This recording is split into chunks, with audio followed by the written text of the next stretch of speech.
예, 안녕하세요. 빅픽처랩 대표 금창섭입니다. 오늘은 메타버스와 블록체인 NFT에 대해서 제가 말씀드리겠습니다. 네, 우선 저는 5년 전에 이제 빅픽처랩을 창업을 했고, 블록체인으로 현재 채용 솔루션을 이제 개발하고 있습니다. 그 전에는 애트리에서 AI와 블록체인을 연구 개발하고, 그러고 이제 스타트업 씬에 들어와서 열심히 지금 기업 활동하고 있습니다. 오늘 좋은 정보가 될 수 있도록 여러분에게 도움을 드렸으면 좋겠습니다. 내용은 이제 블록체인에 대한 어떤 일반적인 내용, 그리고 이제 그 메타버스, NFT 컨셉, 그리고 NFT하고 비트코인 이런 게 좀 어떻게 틀린지, 이제 메타버스의 어떤 구조, 아키텍처 이런 것들을 조금 간단하게 살펴보고 본 강연을 이제 마치도록 하겠습니다. 네, 블록체인 우선 잘 아시겠지만 가장 중요한 개념이 이제 탈중앙화 개념인데요. 탈중앙화의 개념에서 왼쪽에서 보시는 이제 은행 이쪽을 이제 중앙화됐다고 우리가 표현을 하고, 은행이나 정부의 개입이 없는 거를 이제 탈중앙화, 여기서 이제 노우 미들맨이라고 표현을 했는데요.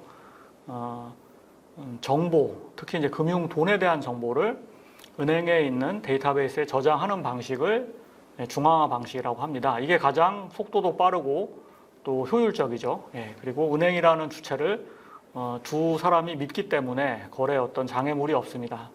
그런데 여러 가지 이유로 둘 사이에 어떤 신뢰를 보증해주는 중간자 또는 이것을 조정해주는 조종자 없이 개인 대 개인, 피어 투 피, P2P로 직접 돈 거래를 할 수 없을까, 이런 고민에서 이제 출발을 했다고 보면 되겠습니다. 블록체인이.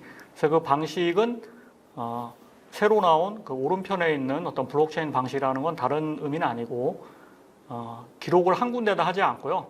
각자의 장부라는 거는 이제 컴퓨터 속에 있는 장부인데요. 노드 속에 있는 장부가 체인 형태로 연결되어서 각 노드들이 동일한 내용을 가지고 이것이 이상이 있는지 없는지를 검사한 다음에 확인하는 방식이 되겠습니다. 이와 같은 방식을 하게 되면은 우선은 트랜잭션에 송금하는 거를 정의를 하고요. 이 트랜잭션에 인증을 하게 됩니다. 그러니까 이 소유자가 계좌의 주인이 돈을 보내야 되는 게 맞는 거고, 그 다음에 이런 거래들을 묶어서 블락이라고 부르게 되고요. 왜냐하면 거래 하나하나를 일일이 보내게 되면은 전 세계 컴퓨터에다가 많은 부담이 되기 때문에 묶어서 보내는 거를 이제 우리가 블락이라고 부르고요. 이 블록을 채굴한다는 표현을 쓰죠. 마이닝 채굴을 해서 채굴한 사람이 블록을 퍼뜨리도록 되어 있습니다. 그러면 퍼뜨리면 각 참여자들은 이 블록을 검사를 해보고 그 블록이 내용이 맞으면 현재 블록에다 붙이는 방식, 이걸 체이닝이라고 하는데요. 이런 방식으로 이제 블록이 돌아가게 되는데, 이 부분을 한번 제가 천천히 한번 설명드려 보겠습니다. 결국은 여기서 중요한 게 동일한 내용을 가지고 있다는 거죠. 일부 내용을 분산 보관하는 게 아니고 모두 동일한 내용의 장부를 여러 기관에서 가지고 보관하고 있다는 것입니다. 가령 예를 들면 우리가 자주 가는 식당에 외상 장부가 있고, 거기에 내가 밥 먹을 때마다 그 카운트를 기록하고 금액과 그 다음에 횟수를 기록해가지고 어떤 달 말에 한번 정산하는 방식이 이제 보통 중앙화된 방식이라고 그러면은 그게 제일 빠르고 효과적이긴 하지만은 어떤 신뢰 문제가 생겨서 그 장부의 위조성에 대해서 의심이 되기 시작한다면은 거래 당사자인 본인도 공책을 가지고 다니면서 거기다 기록을 하게 될 수 있죠. 근데 이 둘 사이도 서로 못 믿겠으면은 이 식당에 오는 다른 사람들도 함께 그 기록들을 자기 공책에다 하게 됩니다. 그러면 여기서 네트워크에 참여하는 이 사람들은 전부 어떤 역할을 하는 거냐 하면은 거래에 대한 검증 역할을 하게 되는 거죠. 그래서 신뢰 보증인 또는 거래 검증자 역할을 한다는 점에서 이 블록체인의 의미가 있을 수 있겠습니다. 현재 비트코인인 경우에는 이렇게 참여하는 네트워크 노드의 수가 약 16,000개 정도 되고 있습니다. 그리고 이 안에 저장되는 각 컴퓨터 노드 안에 저장되는 그 블록체인이라고 부르는 것도 어떤 특성을 갖고 있냐면은 누구나 볼 수 있지만은 누구도 조작할 수 없는 장부의 특성을 가지고 있습니다. 그 이유는 여기서 서명이라는 방식에 의해서 이제 암호화해단다는 것이 첫 번째이고, 두 번째는 그렇게 만들어진 블록들이 체인 형태로 연결이 되어 있습니다. 이 체인이라는 거는 그 다음 블록이 이전 블록의 해시, 그러니까 디지털 지문이죠. 그 블록의 어떤 고유한 값을, 해시 값을 딱 저장을 하고 있기 때문에 다음 블록은 이전 블록, 그 다음 블록은 또 이전 블록을 하기 때문에 이제 비트코인 같은 경우는 상당히 많은 블록들이 누적이 되어 있어서 이 모든 것을 해킹하는 것이 이제 불가능하다. 그래서 이게 이제 이 거래 내용이 안전하다라고 볼 수가 있겠습니다.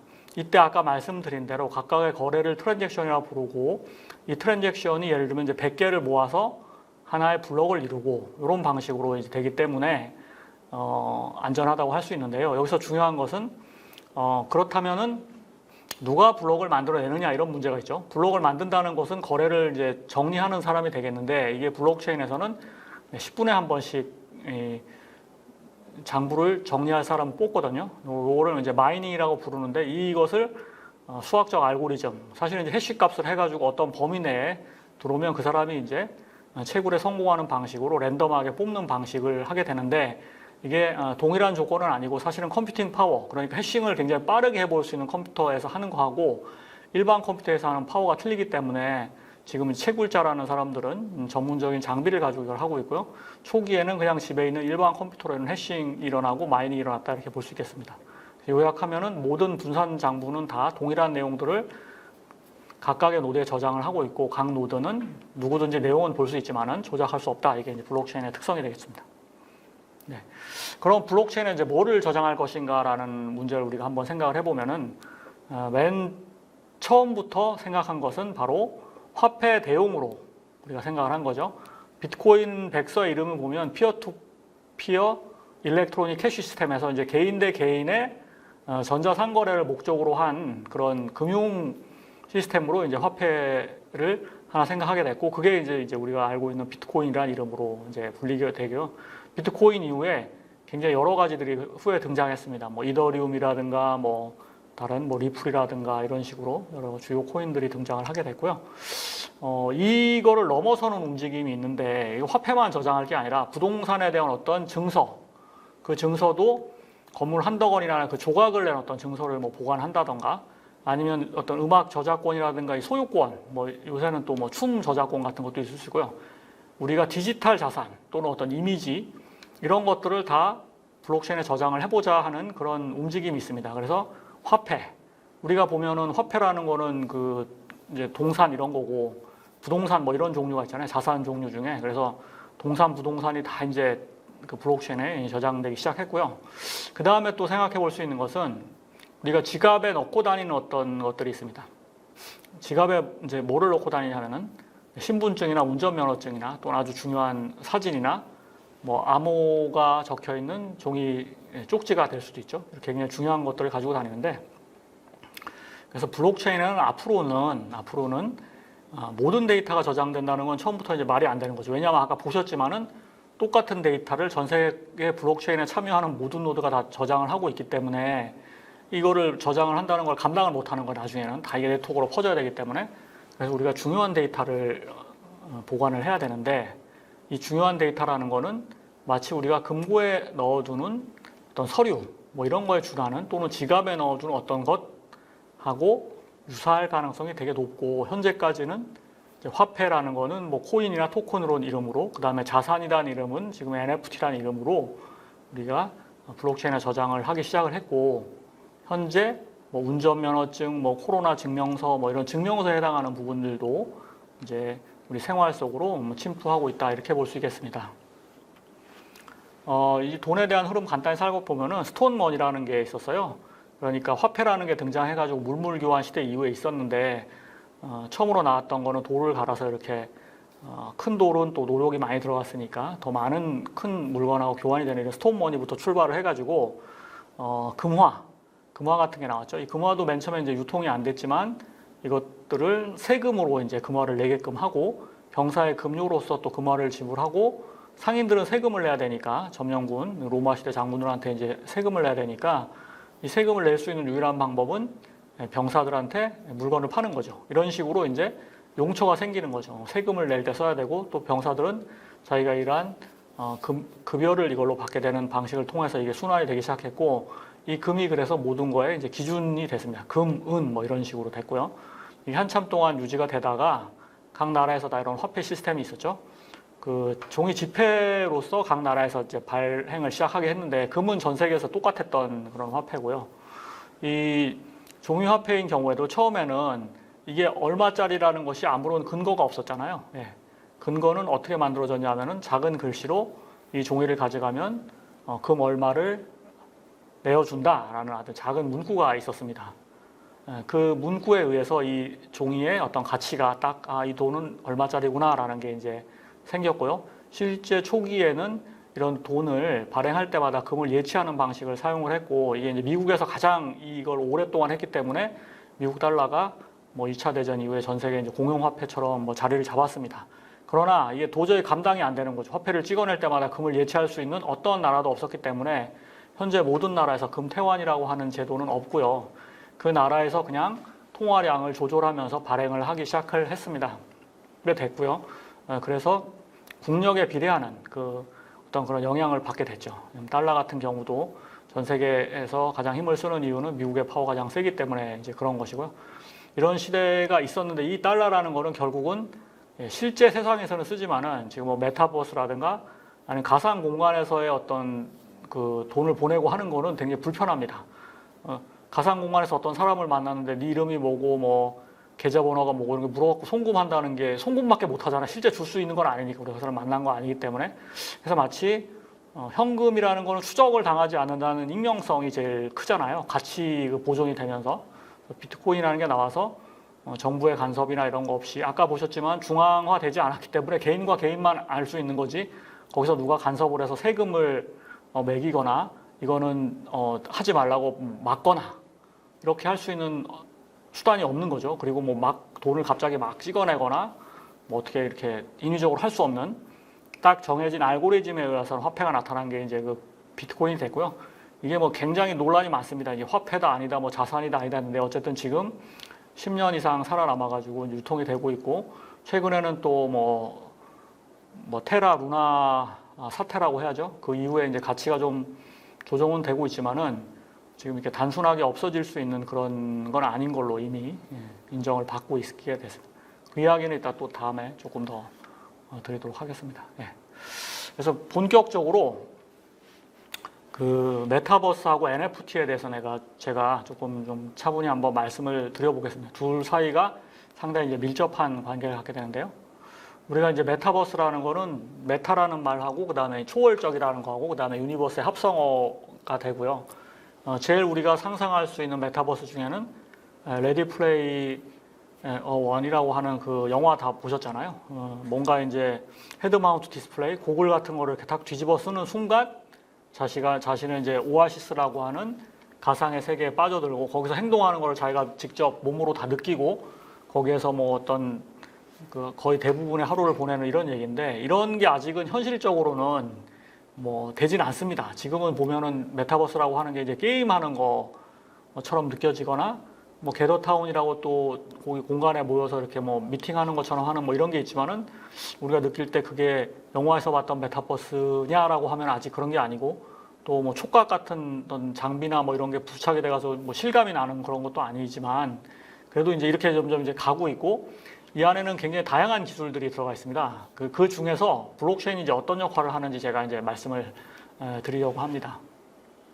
네,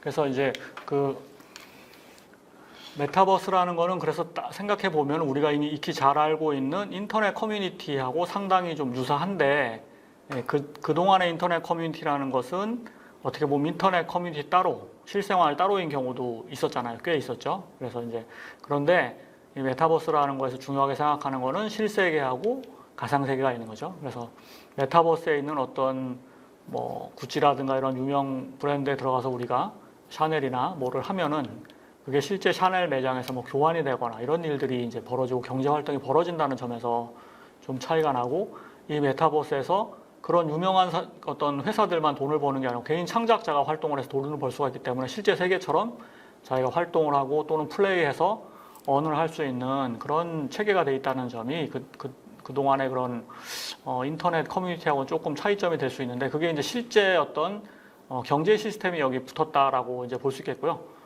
경제 활동이 가능한 이제 생태계인데, 이때 이 경제 활동이 가능하도록 하는 핵심적인 역할을 이제 블록체인이 하고 있다고 볼 수 있겠습니다. 네. 그래서 여기도 이제 경제 활동의 두 가지 종류로 보면은 이제 어떤 화폐 성격의 커런시가 있고요. 그 다음에 이제 자산이 있을 수가 있는데요. 화폐는 사실은 이제 디지털 머니 뭐 이런 걸로 이제 줄 수가 있는데, 아마도 각국에서 미국 또 뭐 중국 이런 데를 중심으로 해서 지금 CBDC, 센트럴 뱅크 디지털 커런시 해가지고 그 한마디로 말하면 달러를 그냥 디지털로 찍는 겁니다. 그래서 여러분들이 지갑을 만들게 되면 그 지갑으로 달러가 입금되는 그런 디지털 화폐가 이제 있을 것이고, 그런 것들은 여전히 국가의 통제를 받아요. 그러니까 이제 비트코인 같이 익명 뭐 이런 게 아니고 그 개인 지갑 계좌라는 게 다 있어가지고 글로 얼마가 있고 누가 얼마를 보낸 것까지 진짜 샅샅이 추적되는, 지금 현금하고는 성격이 전혀 다른 그런 디지털 머니가 생기고요. 비트코인은 그런 국가의 통제를 받는 블록체인이 아니고, 이거는 각각의 주체들이 만들어 놓은 참여한 그런 네트워크이기 때문에 이건 이제 추적이 안 되는 그런 걸로 여전히 남을 겁니다. 그래서 화폐 종류가 국가에서 발행한 디지털 화폐가 앞으로 있을 것이고, 또 민간에서 만들어낸 비트코인 같은 것이 있는데, 비트코인은 이제 민간에서 만든 화폐 중에 가장 근본이 되는 화폐이기 때문에 이 가치를 이제 유지할 수 있는 거고요. 그다음에 우리가 현실 세계에서 자산이라는 것에 대한 보호는 자산에 대한 증서를 가지고 보호를 하게 되는데, 우리가 흔히 말하는 등기부 등본이잖아요. 그 권리증 뭐 이런 건데, 이런 부분에 대해서 이 디지털 세계에서는 그동안 답이 없었죠. 왜냐하면 무한 복제가 되기 때문에. 그래서 디지털은 늘 싸구려 또는 뭐 이렇게 뭐 코스트가 제로가 되는 어떤 그런 것들만 다 노출이 되고, 진짜 중요한 정보라든가 값비싼 재화에 대해서는 여기 다룰 수 없는 거라고 그동안 규정이 되어 있다가, 블록체인에서 그 유일성을 보장하고 뭐 이런 것들이 있기 때문에 NFT라는 기술이 인터넷상에서의 어떤 등기부 등본 역할을 한다, 이렇게 우리가 생각을 해볼 수 있겠어요. 그래서 커런시에 해당하는 것들은 비트코인이나 이제 그 각국에서 발행하는 디지털 코인들이 될 것이고, 자산은 NFT로서 그 증빙을 우리가 하게 된다. 그리고 그 소유권에 따라서 우리가 보상을 받을 수 있는 그런 구조가 마련되기 때문에 메타버스에서 현실과 연계된 경제 활동을 할 수 있다, 이렇게 얘기를 할 수 있겠습니다. 그 NFT라는 게 이제 조금 말이 어려울 수가 있는데, 지금은 다들 이제 NFT가 뭐의 약자인지는 모르지만 NFT 하면 거의 다 알아들으시고 쓰는 용어가 됐지만, 좀 보게 되면 원래 우리가 그동안 썼던 토큰, 코인 이런 것들은 이제 펀저블 토큰이라고 불렀고요. 펀저블이 뭐냐면 대체 가능하다, 뭐 나누어진다 이런 뜻이고, NFT라는 거는 난펀저블하다, 즉 대체 불가하다 이런 겁니다. 우리가 기본적으로 사람 자체가 난펀저블 하잖아요. 그 사람을 어떤 사람으로도 우리가 대체할 수 없듯이, 자기가 소유한 집이나 차도 똑같은 걸로 바꿔줄 수가 없죠. 다 그 고유성이 있기 때문에.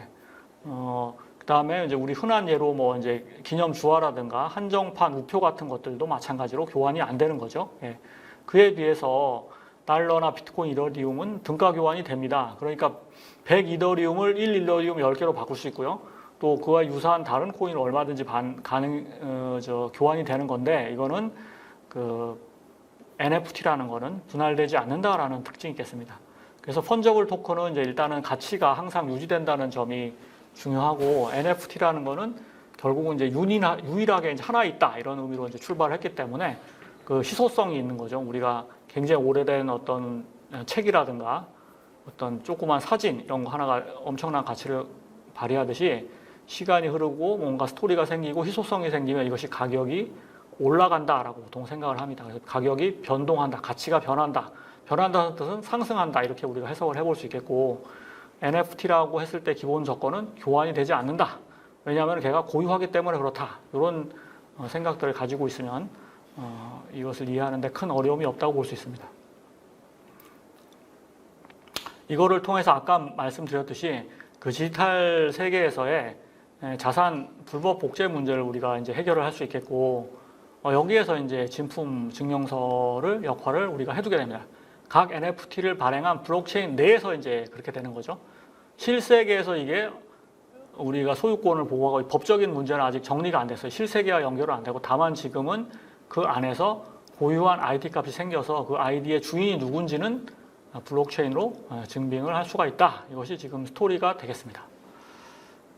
예, 블록체인의 장점이라는 것은 결국은 이 디지털 자산에 대한 이야기라고 볼 수 있겠거든요. 이 디지털 자산이 누구 거인지에 대해서 분명하게 밝혀줄 수 있다. 이렇게 볼 수 있습니다. 그래서 트루 디지털 오너십이 있겠고요. 이 오너십이 있으면 우리가 이제 거래를 할 때 누구 거니까 이제 얼마에 받고 팔고 이런 게 되는 것이죠.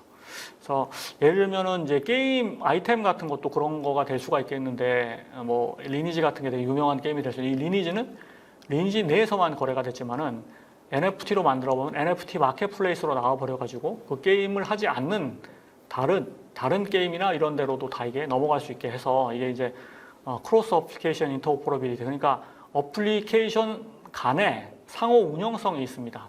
그러니까 동네에서만 사용되는 게 아니고 전국구 내지는 글로벌하게 이게 통용이 될 수 있다. 이 소유권이 이 점에서 이제 NFT의 어떤 그 소유권 보장이 이제 의미를 갖는다라고 볼 수 있겠고요.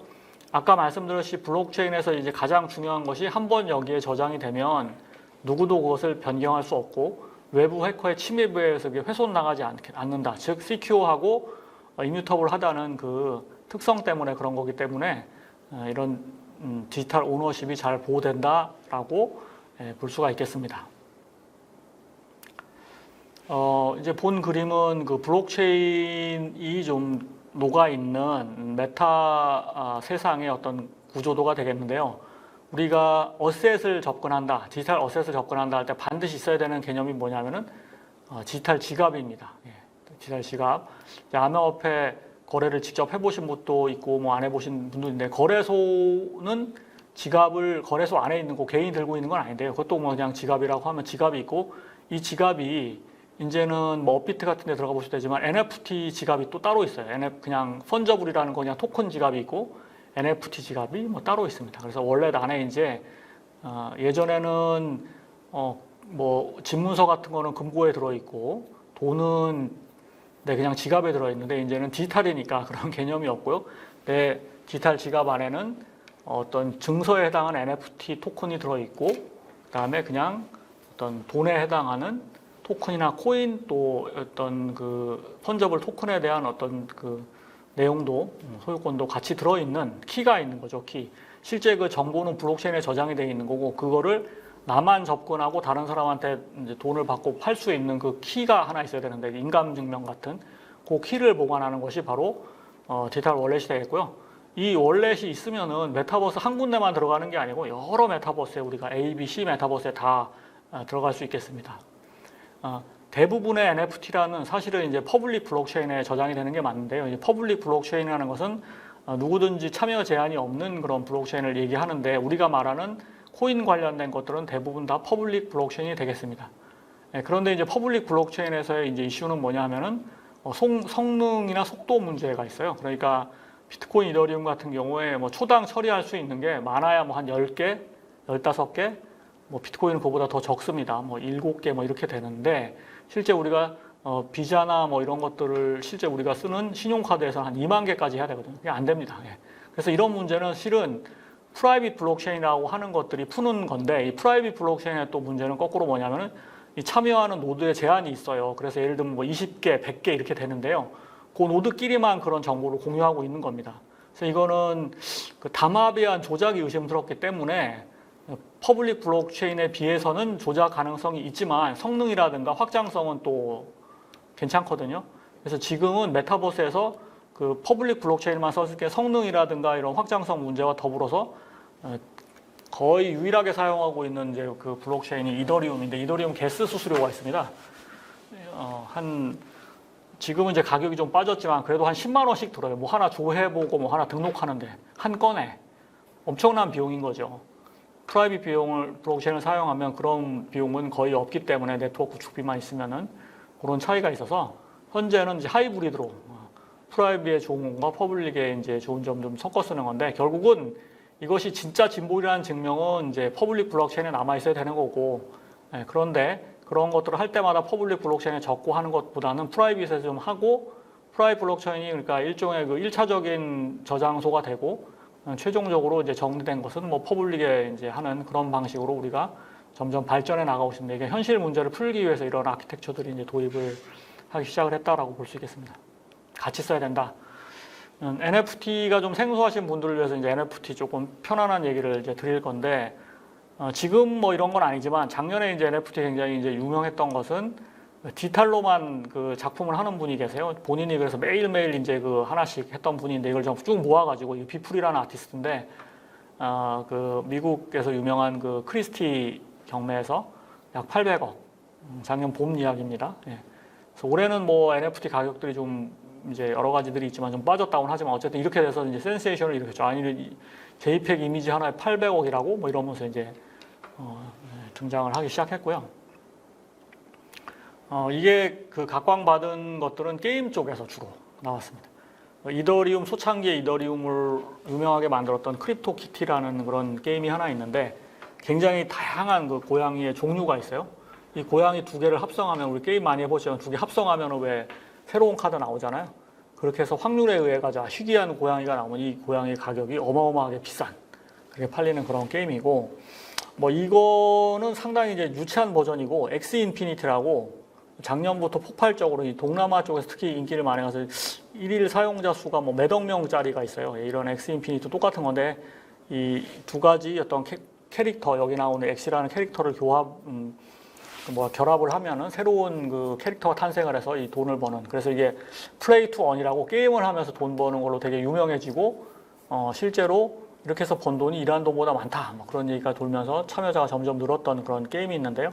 게임에서 아이템의 어떤 고유한 그 아이디를 부여하고 그 소유권을 증명해주는 기술로서 블록체인 NFT가 활용이 됐고, 이것이 게임 내에서만 쓰인 것이 아니고 NFT 마켓플레이스가 있어요, 전 세계에.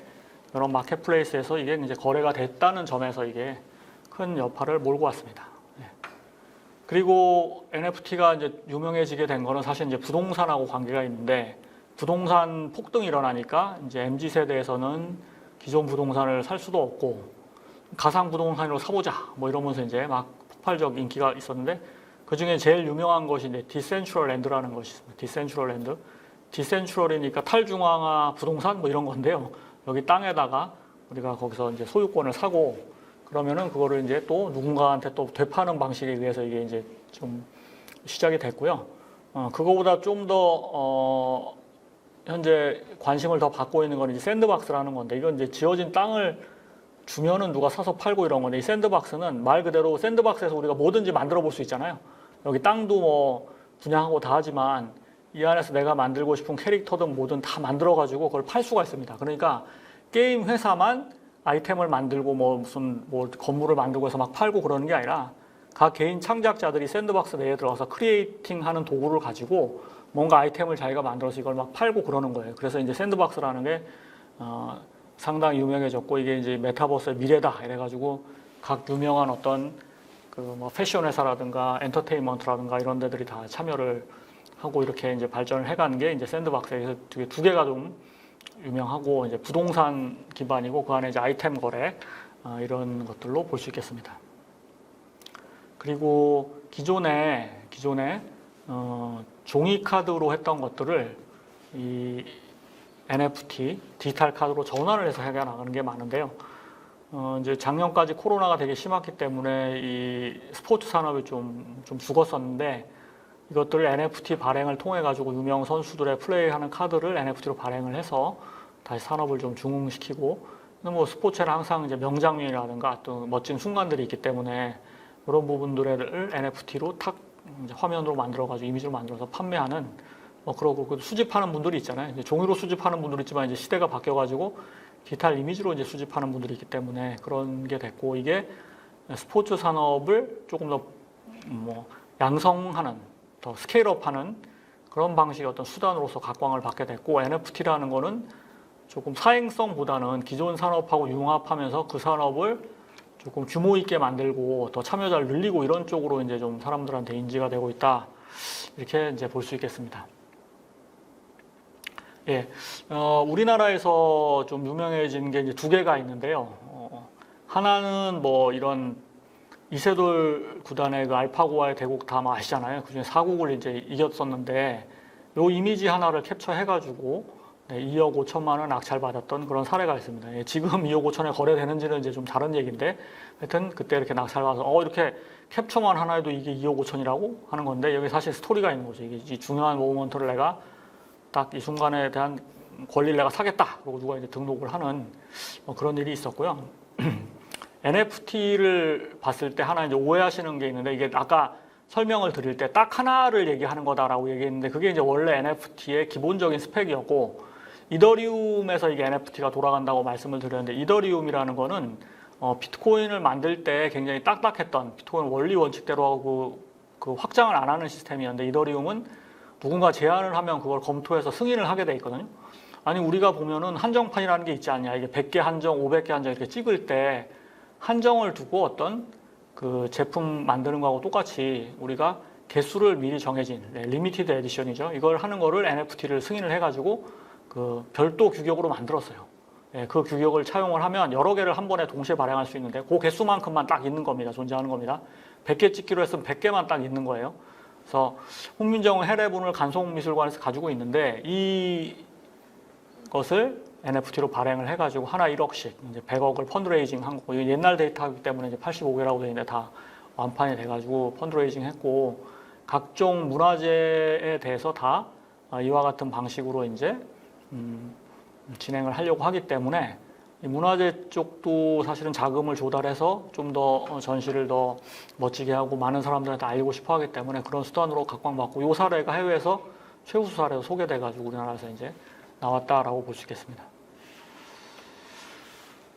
그 NFT를 그럼 어디서 거래하느냐? 초기에는 이제 딱 하나가 되게 유명했어요. 지금은 뭐 여러 군데 많이 생겼는데, 그게 이제 오픈시라고 하는, 어떻게 보면은 뭐 G마켓, 뭐 쿠팡 뭐 이런 거 같은 거라고 보시면 되겠어요. 여기다가 그냥 예술가들이 또는 뭐 수집가들이 올리면은, 등록을 하면 이걸 사가는 사람이 사갈 수 있는 그런 방식이 되겠는데, 이게 그 일반적인 돈으로 막 사고 그런 게 아니에요. 지금까지도 보면 이걸 사려면은 특정한 암호화폐로 그 마켓플레이스에서 거래를 해야 되는데요. 오픈시 같은 경우는 이제 이더리움 기반이기 때문에 이더리움 지갑을 가지고 내가 이더리움을 충전을 해서 지갑에 이더리움을 사는 거죠. 그렇게 해서 그 내용을 등록을 합니다. 이 내용을 등록한다는 건 이더리움의 정보, 이더리움 블록체인 정보를 올리는 건데, 이 정보 올리는 거는 게스 수수료라는 거를 내야 되고, 이 게스는 이더로만 살 수 있어요. 그래서 이더리움이 이제 필요한 겁니다. 그래서 이더리움은 비트코인과는 다르게 유틸리티 코인 성격이 있어서, 우리가 이더리움이라고 하는 클라우드 블록체인을 쓰려면 그 사용료를 내라 건건이, 이런 개념이 이더리움이 개념이 되겠고요. 그래서 여기서 이제 용어들이 나올 때 좀 생소할까 봐 말씀드리면, 메타마스크라는 게 지금 제일 유명한 이더리움 지갑이고요. 이게 개방형 지갑입니다. 크롬의 플러그인에서 이제 보통 쓸 수 있는데요. 여기에다가 내가 소량의 이더리움을 뭐 어디선가 구해서 친구한테 받을 수도 있는데, 그건 좀 어려울 수 있으니까 우리가 알고 있는 업비트라든가 뭐 이런 그 거래소에서 이더리움을 산 다음에 이더리움 지갑에 보낼 수 있거든요. 이더리움뿐 아니고 업비트 같은 데서는 이제 자신의 메타마스크 지갑으로 송금을 할 수 있게 해놨어요. 그럼 메타마스크 통해서 오픈시라고 하는 어떤 웹사이트에 접속을 해가지고 내 계정을 만든 다음에 거기에 새 아이템을 등록을 하고, 수수료를 한 10만 원 정도 내서 내가 이걸 얼마에 팔겠다, 얼마에 특정 가격에 팔 수도 있고, 그 다음에 뭐 이제 입찰을 시켜서 팔 수도 있고, 뭐 이런 방식으로 이제 판매를 할 수 있겠습니다. 예. 그 사는 사람은 당연히 이제 검색을 할 수 있겠고요. 우리가 마켓플레이스에서 하는 거 똑같이 진품 여부를 확인해 볼 수 있는데, 이 진품인지 아닌지는 그 이더리움에서 이거를 스캐닝 해볼 수가 있거든요. 그러니까 익스플로러 같은 데 가서 그 아이디를 넣어보면은 그게 이제 있는지 없는지도 알고, 소유주가 누군지가 나옵니다. 오너가. 그걸 통해서 우리가 집 살 때 왜 그 등기부등본 떼보는 거하고 똑같은 방식으로 확인을 하죠. 그래서 소유자 확인하고, 이 사람이 파는 사람이 이 등록된 사람하고 똑같구나. 그럼 맞는 거잖아요. 그럼 이제 바이 버튼을 눌러서 구매를 해가고, 그럼 이제 소유주가 바뀝니다. 블록체인 내에서 소유주가 전에는 A였는데 이제 B로 바뀌는 거예요. 그래서 이제 내게 되는 겁니다. 예. 그런 방식을 통해서 할 수 있고, 지금은 뭐 업비트라든가 다른 거래소에서도 이제 이런 그 NFT 마켓플레이스를 운영하고, 다들 이제 여러 군데서 이제 운영하기 시작해서 꽤 많습니다. 국내에도.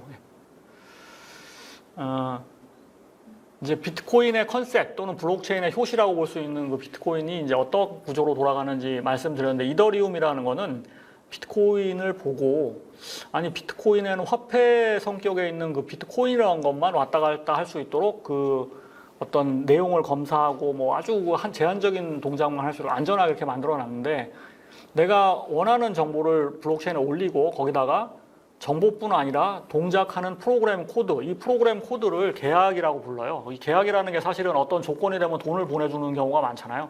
그게 다인데, 그 계약 같은 것들은 기존에 비트코인에서 못 올려가지고 비탈릭 부테인이 이제 만들었죠. 이더리움을 제안해서 이제 승인이 됐고, 이게 결국은 지금 전 세계에서 말하고 있는 디파이라든가 뭐 NFT라든가 블록체인으로 하고 있는 경제 활동을 지탱하는 거의 유일한 플랫폼입니다. 예. 다른 것들이 도전했지만 아직까지는 이제 이더리움의 이제 아성을 깨질 못했고요. 여기 보면 아까 말씀드린 이더리움 표준 스펙이라는 거를 제안을 해서 채택을 하는 방식이 되겠는데, 그 NFT 규격 번호예요. 721번. 요건 이제 한 개짜리고요. 그다음 1155번은 여러 개, 아까 한정판이고요. 근데 이런 것도 있는 거예요. NFT는 NFT인데 다른 사람한테 줄 수 없는 나만 가지고 있는 거예요. 원래 내 거니까. 예를 들면 제 평판이라든가 이런 거는 다른 사람한테 주면 안 되잖아요. 이런 NFT도 있다는 거예요. 다른 사람한테 보낼 수 없는, 그게 난 트랜스퍼러블인데 다른 사람한테 송금할 수 없는 NFT도 있다. 그게 이제 1238번이고, 이 1238번을 가지고도 사람들이 이제 비즈니스를 많이 생각을 하기 시작할 겁니다. 앞으로는. 두 가지는 이제 이미 이제 굉장히 그 파퓰러해졌고요. 예.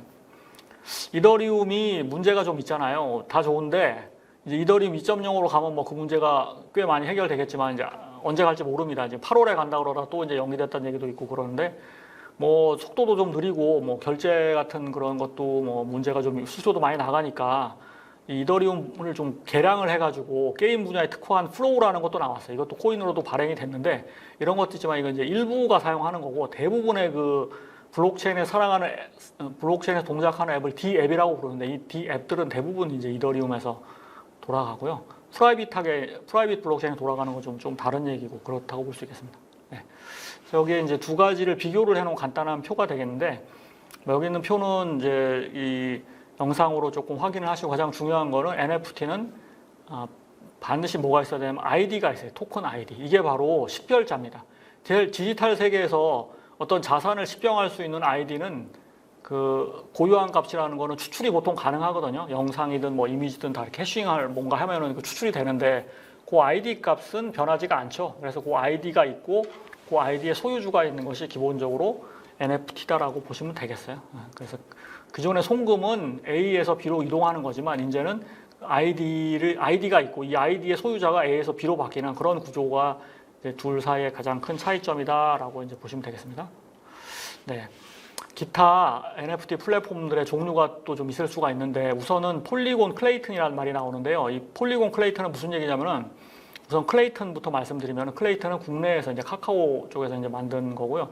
수수료가 굉장히 쌉니다. 네, 수수료 싸요. 자, 그런데 이제 이렇게 생각해 보시면 되겠어요. 전 세계에서 이더리움에 참여하는 노드의 수와 클레이튼에 참여하는 노드의 수를 비교를 해보면은 클레이튼이 글로벌하게 훨씬 더 넓죠. 클레이튼은 예를 들면은 수수료가 1,000원이고 이게 정확하진 않은 숫자일 수 있는데요.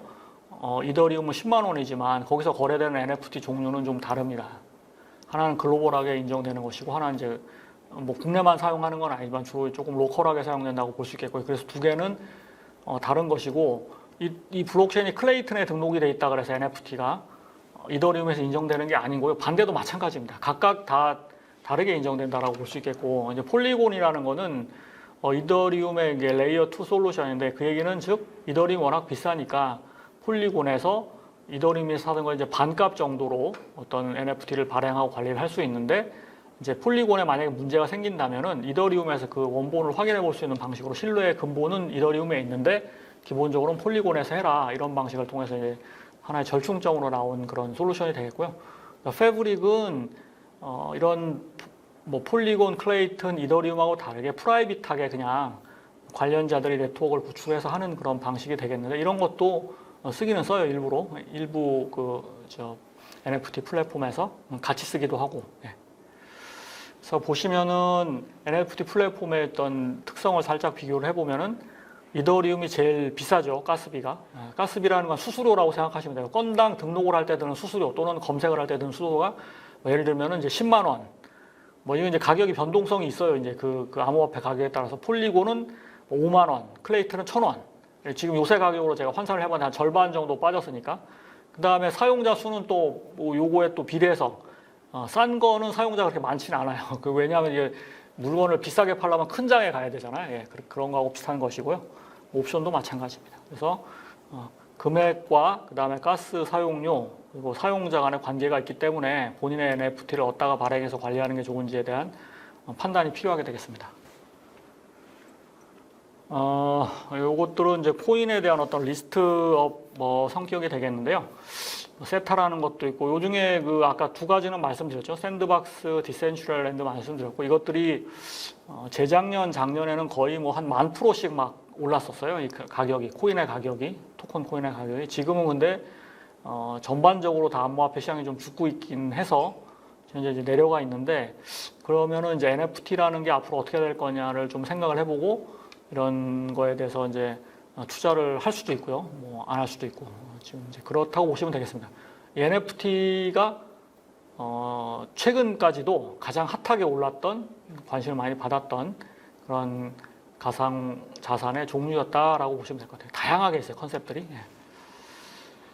네, 좀 정리를 좀 해보면은 그 비트코인하고 NFT하고 이제 좀 다르다라고 보실 수가 있어요. 똑같이 블록체인이라는 걸 안에서 나온 파생이 되겠는데, 예, 비트코인은 비트코인 블록체인에서 딱 나오는 유일한 거고, 이거는 지금 화폐 성격입니다. 그러니까 디지털 달러 같은 성격을 가지고 있어요. 예.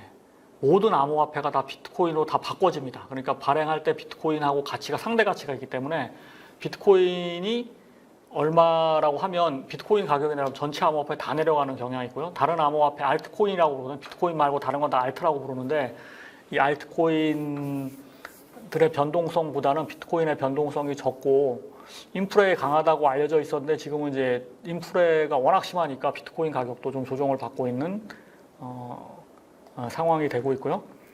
비트코인은 말씀드린 대로 비트코인 정보만 여기 저장하게 돼 있어요. 다른 거는 하죠. 꼭 단일 목적으로 되어 있고, 또 채굴되는 양이 정해져 있죠. 그래서 이제 거의 채굴이 한 80%까지 됐고요. 이제 얼마 안 남았습니다. 그러니까 가격이 유지될 공산이 높다라고 볼 수 있고, 이 가치가 오히려 CBDC가 나오면 비트코인이 죽는 게 아니고, CBDC가 나오면 비트코인은 더 위력을 발휘할 거예요. CBDC라는 건 현찰하고 상관이 없는 카드로 돈 쓰는 것보다 더 추적당하기 쉬운 거, 다 등록을 하고 쓰게 돼 있으니까.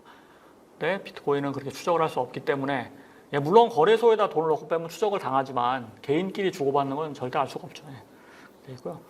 NFT는 그것이 아니고 그 디지털 자산에 대한 등기부 등본 같은 증명 수단인데, 이게 이제 게임 아이템하고 되게 유사해 보이는 거예요. 젊은 친구들이 봤을 때. 그래서 MZ 세대들이 초기에 NFT를 사고 팔고 이제 많이 했고, 메타버스에서 아까 말씀드렸듯이 그런 그 다양한 종류의 디지털 자산이 있잖아요. 뭐 부동산 같은 성격도 있고, 뭐 아이템들도 있고. 그래서 그거와 더불어 가지고 굉장히 킬러업으로 등극할 가능성이, 이미 등극을 했습니다. 다만 요즘 좀 이제 워낙 상황이 주춤하지만 이게 트렌드가 맞는 것이고, 또 웹3라고 하는 그런 게 있잖아요. 웹2 다음에 웹3, 웹 3.0인데 이렇게 간 거여서 괜찮고, 또 이제 기존 산업하고 비트코인은 충돌이 좀 많았어요. 특히 금융권, 뭐 제도권하고 굉장히 충돌이 많았는데, NFT는 지금 봤을 때는 그런 건 아니고, 기존에 뭐 산업 하시는 분들이 NFT를 활용해서 이제 펀드레이징이라든가 스케일업 하려고 하기 때문에 현재까지는 뭐 좀 다른 걸로 좀 보고 있어요. 예. 비트코인하고 NFT 좀 다른 걸로 인식을 하는 거죠. 예, 예, 이렇게 해서 오늘 마치도록 하겠습니다. 예, 감사합니다. 예.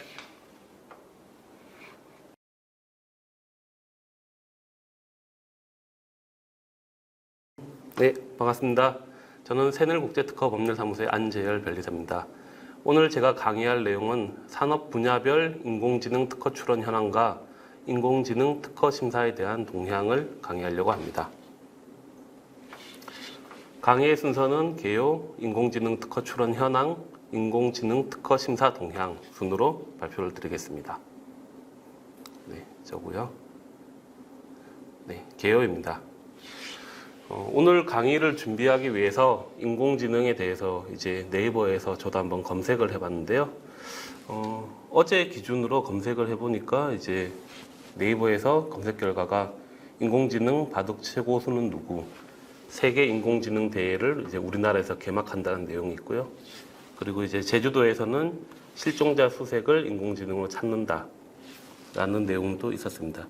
그 하루에 올라오는 뉴스 기사만 보더라도 이제 이미 한 페이지를 충분히 넘어가는 분량으로 검색이 되고 있고요. 인공지능이라는 단어가 이제는 우리 일상생활 속에서 너무나도 익숙하고 쉽게 찾아볼 수 있는 단어가 되었습니다. 인공지능에 대해서 이제 정의를 살펴보기 위해서 위키를 통해서 검색을 해봤는데요. 이제 인공지능 또는 이제 AI는 일반적으로 이제 인간의 학습 능력, 추론 능력, 지각 능력이 필요한 작업을 할 수 있도록 컴퓨터 시스템을 구현하는 컴퓨터 과학의 하나다라고 정의를 하고 있습니다.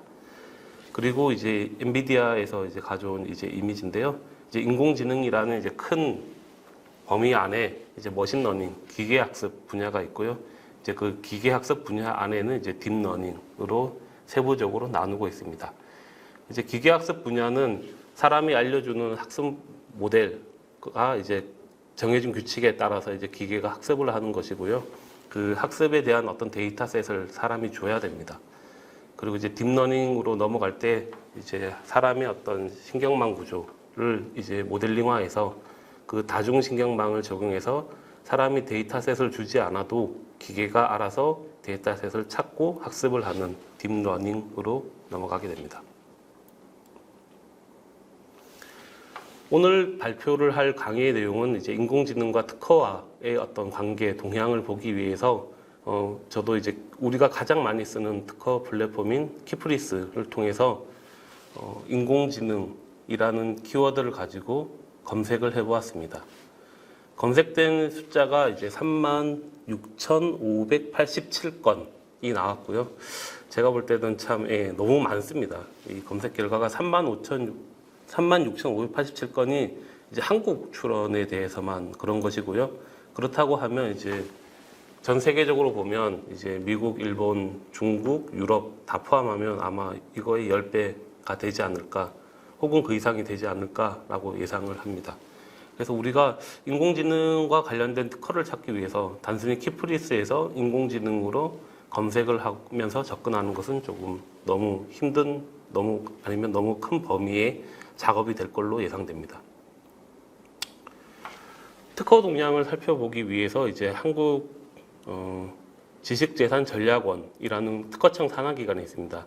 한국지식재산전략원에서는 해마다 특허 기술 동향 조사 보고서를 작성해서 인터넷에 게시를 하고 있는데요. 거기에서도 이제 인공지능에 대해서 키워드를 검색하니까 총 21건의 보고서가 나옵니다. 인공지능의 테마를 가지고 21건의 보고서가 있다는 것은 우리가 최소한 21개의 관점에서 인공지능을 바라볼 수 있다는 것이고요. 어떤 관점에서 인공지능을 바라보느냐에 따라 다른 종류의 동향조사 결과가 나올 수 있습니다. 그래서 하나의 통계 자료를 가지고도 우리가 바라보는 관점에 따라서 다른 결과가 나올 수 있기 때문에 이 특허나라 검색에 대한 어떤 자료가 좋긴 하지만 조금 더 객관적이고 큰 자료를 검색 결과가 필요했습니다. 그래서 살펴본 자료가 WIPO, 세계 지적재산권을 관장하는 유엔 전문기구인데요. 그러니까 전 세계 특허청에 필요한 사항들을 결정하는 기구라고 보시면 됩니다. 세계 특허청이라고 보셔도 되고요. WIPO에서 이제 테크놀로지 트렌드라는 보고서를 해마다 내는데 2019년도에 인공지능을 테마로 한 보고서를 발간을 했습니다. 그래도 비교적 굉장한 최신 자료고요. 굉장히 많은 약 50만 건 정도의 특허 데이터를 정리를 해서 발간한 보고서이기 때문에 제 생각에는 그래도 가장 객관적인 보고서가 아닐까 싶습니다. WIPO 웹사이트에 들어가셔서요. WIPO 테크놀로지 트렌드라는 곳에 인공지능에 대한 내용을 이렇게 다운로드 받으실 수 있습니다. 그래서 오늘 인공지능 관련 특허 출원 경향에 대한 내용은 주로 이제 WIPO에 있는 자료를 기반으로 발표를 드릴 예정입니다. 그리고 인공지능 특허 심사 경향에 대해서는 또 굉장히 객관적인 자료가 한국특허청에 보시면 특허 심사 기준이라는 게 있고 특허 심사 실무 가이드라는 게 있습니다. 이제 우리가 특허를 출원하면 특허의 출원에 대한 그 특허가 특허성이 있다 없다를 판단하는 것은 각 특허청에 있는 심사관마다 조금씩 다를 수 있습니다. 근데 이 그 조금씩 다름에 대한 정도가 너무나 크면 안 되기 때문에 이 심사관마다 어느 정도 차이가 거의 발생하지 않도록 특허청에서는 심사 기준이라는 것을 이제 만들어서 이제 이 기준에 적용을 하도록 이제 심사관에게 이제 배포를 하고요. 그 심사관은 이 심사 기준을 따라서 특허 심사를 하게 됩니다. 근데 이제 이 심사 기준은 굉장히 좀 포괄적인 내용이 되기 때문에 각 세부 분야별로 이제 그 심사 실무에 대해서 더 자세한 어떤 기준을 주기 위해서 심사 실무 가이드라는 걸 주게 됩니다. 이 심사 실무 가이드에서 이제 일부 첫 번째 분야가 이제 인공지능 분야입니다. 우리가 이제 인공지능이 어느 정도 굉장히 우리 생활 속에도 다가왔고 이제 특허 심사나 행정 쪽에서도 인공지능은 이제 굉장히 가장 중요한 것으로 인식되고 있는 것을 확인할 수 있고요. 이 심사 실무 가이드는 이제 특허청에서 역시 똑같이 PDF 파일로 다운받을 수 있으시기 때문에 혹시 특허 출원에 대해 인공지능과 관련된 특허 출원을 많이 하실 분이시면 이 내용을 한 번쯤은 꼭 읽어보시기를 권고드립니다.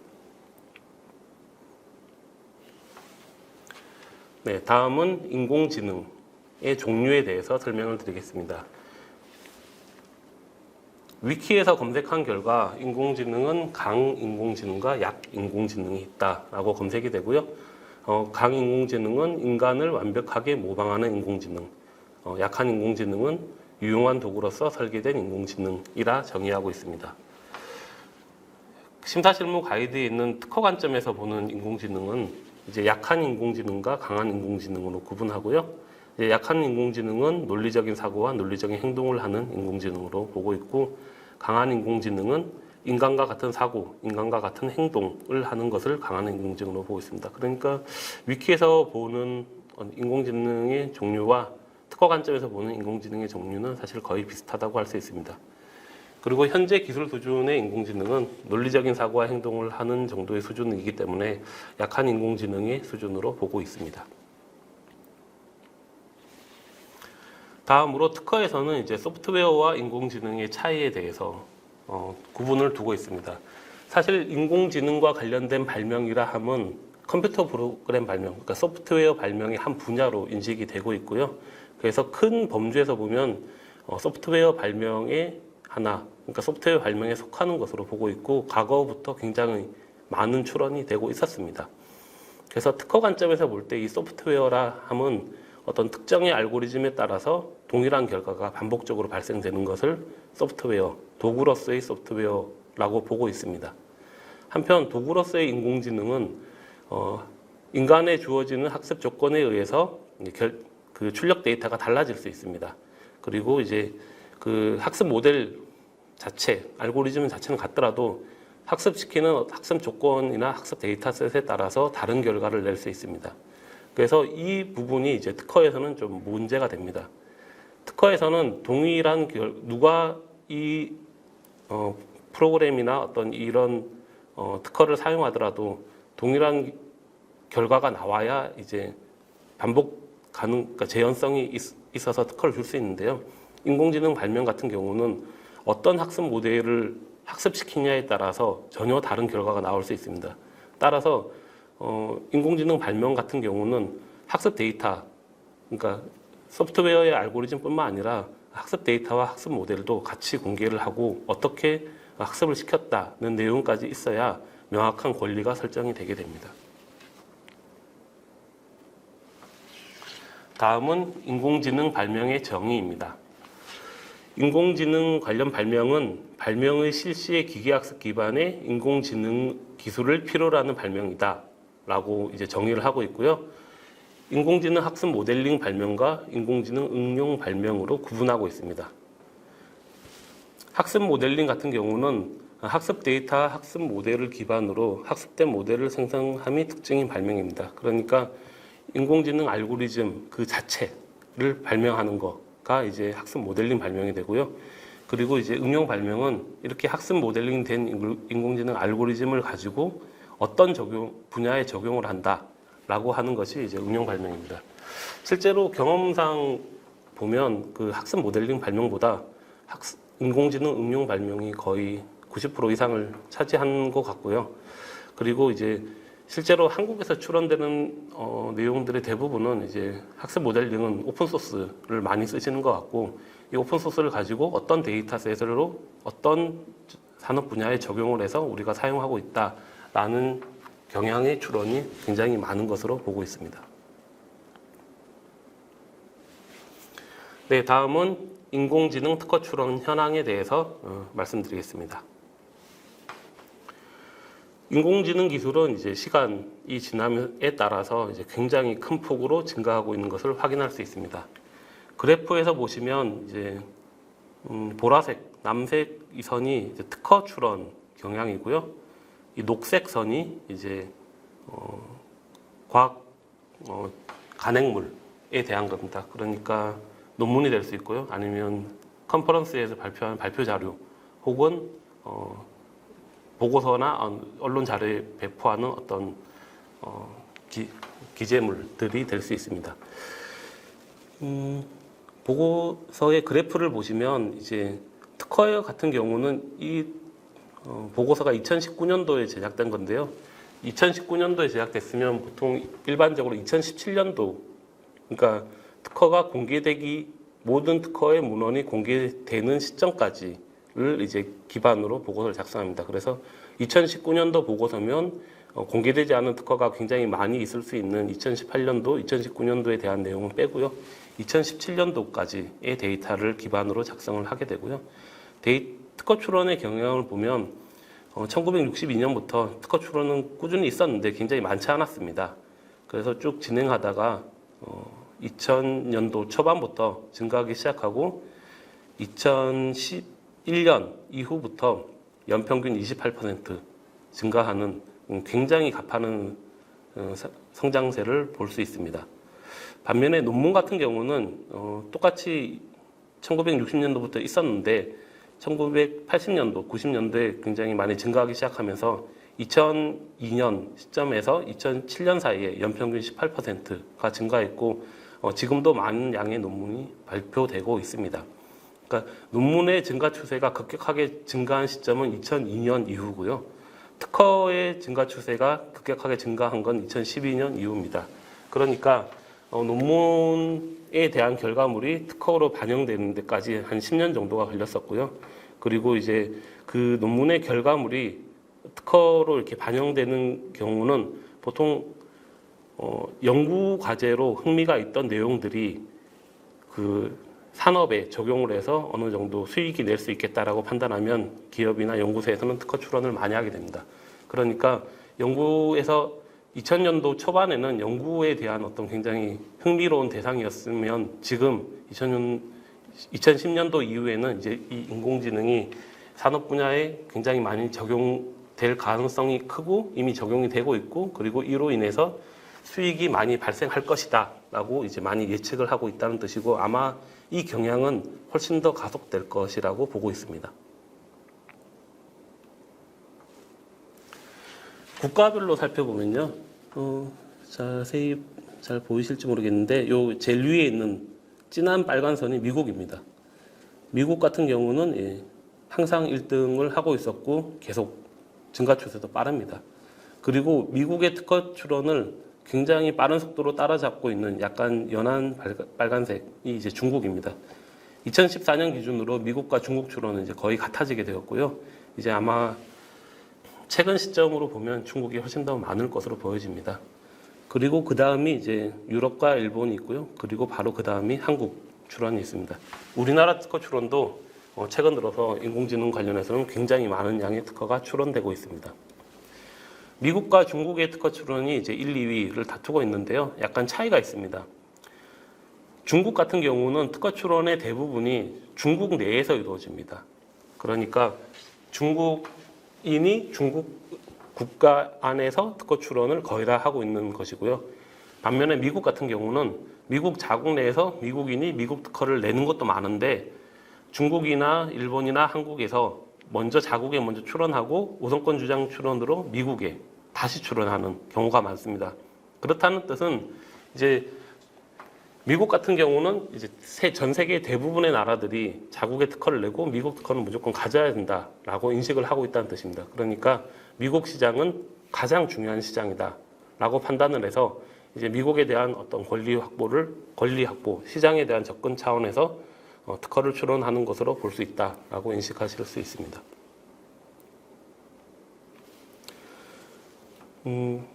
Y4A 보고서에서는 이제 특허를 크게 세 가지의 카테고리로 분류하여서 보고서를 작성하였습니다.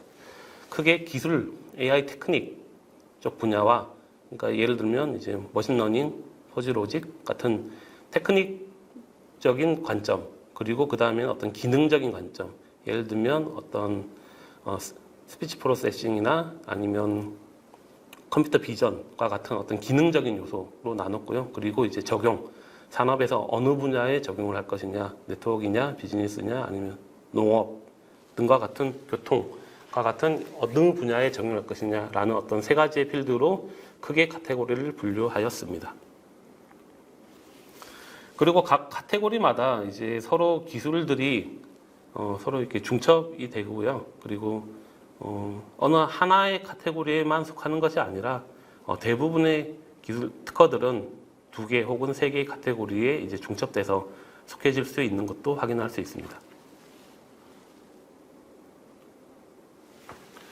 먼저 인공지능 기술, 테크닉 분야의 특허 출원 동향을 보시겠습니다. 기술 분야는 총 15만 건의 특허 출원이 있었고요. 그 중에 이제 89%가 기계학습 분야에서 있습니다. 옆에 보시면 전체 특허 인공지능 테크닉 쪽에서 이제 전체에서 기계학습 분야의 특허 출원이 제일 많고요. 그리고 그 중에서도 기계학습 분야의 특허 출원 증가 추이는 굉장히 가파른 속도로 올라가고 있습니다. 그리고 기계학습뿐만 아니라 딥러닝, 멀티태스킹 러닝, 뉴럴 네트워크 같은 경우도 이제 가파른 속도를 보이고 있습니다. 옆에 보시면 이제 요 막대 그래프가 기술 분야의 어떤 세부 기술들이 출원을 차지하고 있는가를 보시는 건데 역시 뉴럴 네트워크 쪽이 제일 많고요. 기계학습 안에서도, 그리고 딥러닝, 그리고 멀티태스킹 러닝 쪽이 많은 부분을 차지하고 있습니다. 기계학습이 왜 이렇게 많은가라는 요인들을 살펴보고 있는데, 그 중에 하나는 이제 고양이 이미지 인식하는 내용이 이제 2012년도에 발표됐었고요. 그리고 2016년도에는 이제 알파고가 이제 바둑에서 이제 사람을 이겼다는 내용들이 대대적으로 발표되었습니다. 그래서 이제 이러한 내용들이 이제 큰 이슈가 되면서 기계학습 분야의 특허 출원이 늘어난 것은 아닌가라고 이제 판단을 하고 있습니다. 다음은 인공지능 기능 분야입니다.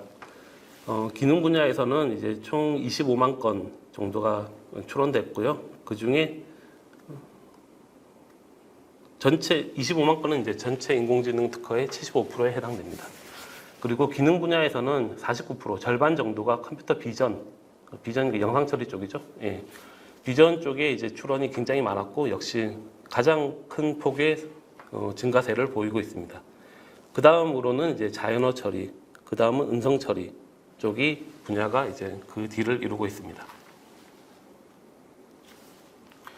비전 쪽을 조금 더 상세하게 살펴보면요, 이제 문자 인식이 가장 많은 비중을 차지하고 있고요. 그리고 이제 전체적인 양은 이제 문자 인식 이 두 번째를 차지하고 있는데, 경향을 보시면 최근에 이제 생체 인식 쪽이 문자 인식의 출원을 훨씬 더 상회하고 있고요. 아마 이런 경향은 역시 또 계속 더 지속될 것으로 보고 있습니다. 그리고 최근에는 이제 씬 언더스탠딩, 그러니까 배경 인식, 장면 인식이라고 해야 될까요? 장면 이해, 이쪽 분야의 특허 출원도 가파른 성장세를 보이고 있습니다. 다음은 적용 분야입니다. 적용 분야에서는 총 20만 건 정도의 특허가 출원되었고 이는 전체 인공지능 관련 특허의 62%에 해당됩니다. 적용 분야에서는 이제 트랜스포테이션, 운송 쪽이 가장 많고요. 역시 증가세도 가장 가파르게 증가하고 있습니다. 그 다음은 통신 쪽이 많고요. 그리고 운송이나 통신 모두 2011년을 기점으로 출원량이 급증하고 있습니다. 아무래도 최근엔 자율주행이나 어떤 그런 쪽에 기술이 많이 이슈가 되고 있기 때문에 운송 쪽에 특허 출원이 증가하고 있는 것은 아닌가 판단됩니다. 다음은 기술과 적용 분야를 동시에 살펴봤을 때 크로스 체킹을 할 때의 경향입니다. 보시면 머신러닝은 대부분의 적용 분야의 산업 필드에 다 적용은 되고 있는데요. 그 중에서도 이제 통신, 그리고 교통, 그리고 라이프 앤 메디컬 사이언스 쪽에 이제 굉장히 많은 적용이 되고 있고요. 그 다음에 비전, 그러니까 화상 인식, 영상 인식 쪽은 역시 통신과 교통 쪽에 많이 적용이 되고 있습니다. 그리고 간간히 또 눈에 띄는 것은 이제 컨트롤하는 방법도 이제 그 교통, 자율주행 쪽에 이제 많이 적용되는 것을 할 수 있고요. 음성 인식은 이제 통신 분야에 많이 적용되는 것을 확인할 수 있습니다.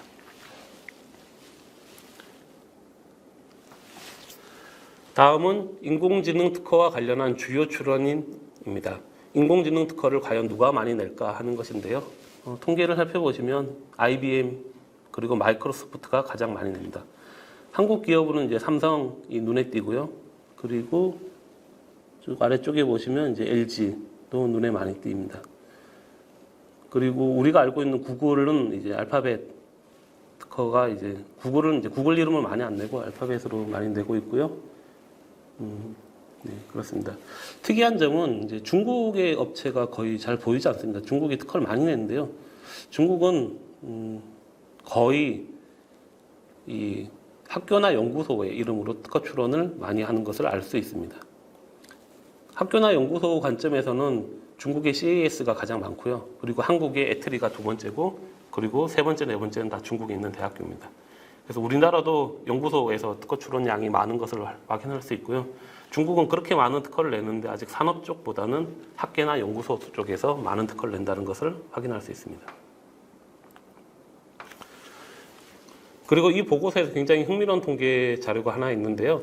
인공지능 특허가 출원되고 심사를 받는 과정에서 이 특허가 등록이 되면 안 됩니다 라고 하는 절차를 할 수 있습니다. 이게 바로 이의신청이라는 건데요.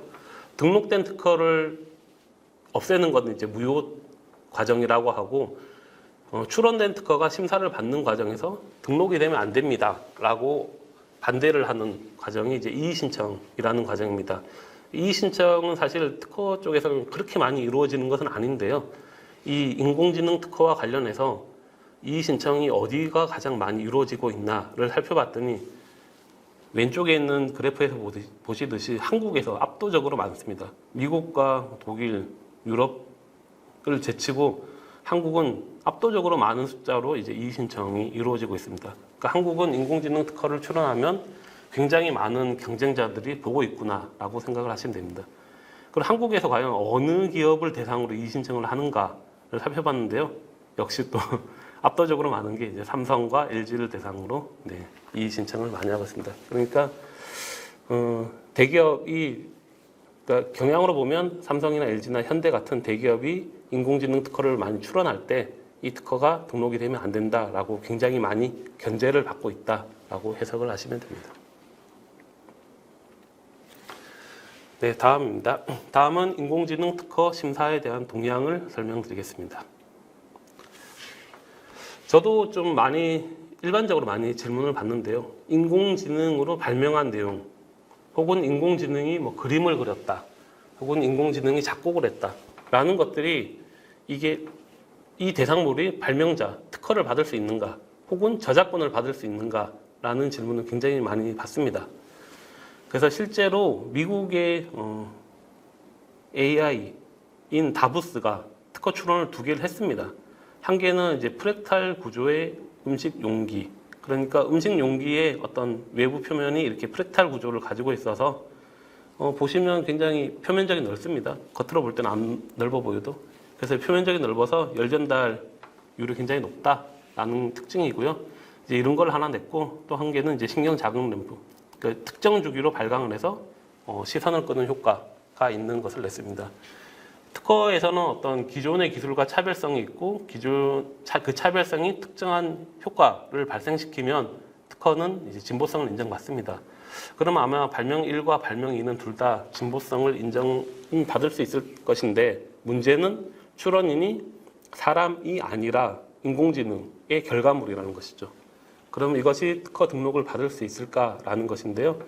이제 그 발명자 다보스 인공지능 출원에 대해서 각국의 심사 결과를 살펴보면, 영국 같은 경우는 이제 인공지능 출원이 될 수 없다라고 아예 명시를 해버렸고요. 유럽 특허청 같은 경우는 이제 발명자가 아닌 출원인은 발명자로부터 권리를 어떻게 승계받았는지에 대한 진술할 의무가 있다. 근데 그럼 출원인은 인공지능인데 발명자로부터 어떻게 승계받았는지에 대한 걸 이제 명확하게 할 수가 없잖아요. 그러니까 이제 유럽 특허청도 이제 안 된다라고 했고요. 그리고 미국 같은 경우도 발명자는 자연인, 사람에 한정한다라고 규정을 했습니다. 그래서 영국, 유럽, 미국 다 발명자가 사람이 아니란 이유로 거절 결정을 하였습니다.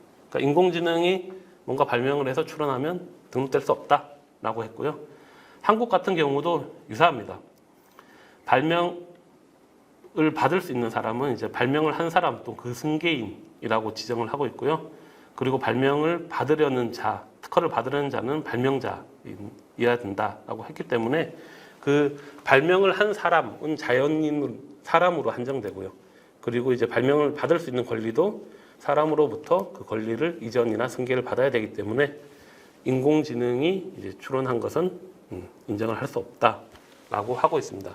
그래서 우리나라의 심사 처리 방안으로는 발명자로서 이제 심사를 받는 동안, 그러니까 우리가 특허 출원을 하면 심사를 받는데, 그러면 만약에 저렇게 할 수 있잖아요. 이 인공지능이 발명을 한 건데 그냥 사람이 발명한 것인 마냥 홍길동 해서 특허 출원을 하고, 그럼 이게 등록을 시키면 어떡하냐라는 이제 문제가 발생할 수 있는데요. 그래서 출원해서 심사를 받는 과정에서 이 발명자가 인공지능이 했다는 것을 확인을 하면 바로 거절 결정이 나오고요. 확인이 불가능하다, 정말 잘 숨겼다라고 하면 일단 아마 등록이 될 겁니다. 등록이 되는데 추후 나중에라도 분쟁이 생겼을 때 이 발명자가 인공지능임이 확인되면 이제 무효 심판, 무효의 대상이 됩니다. 그러니까 등록이 되었다 하더라도 나중에 밝혀지면 등록된 특허는 무효가 되게 됩니다.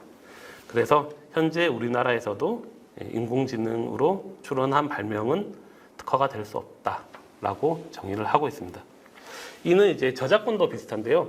저작권 같은 경우도 이제 음악 혹은 미술 혹은 뭐 문학 같은 경우도 최근에 인공지능의 결과물들이 굉장히 사람이 한 것과 이제 구분하기 어렵고 뛰어나다고 하잖아요. 그러면 이것이 과연 저작권을 가령 어떤 하나의 좋은 알파고 같은 좋은 인공지능이 작곡을 수십만 개, 수천만 개를 했어요. 그럼 그걸 다 저작물로 등록을 해버리면 다른 사람이 사용하지 못할 거 아니냐라는 우려가 있을 수 있잖아요.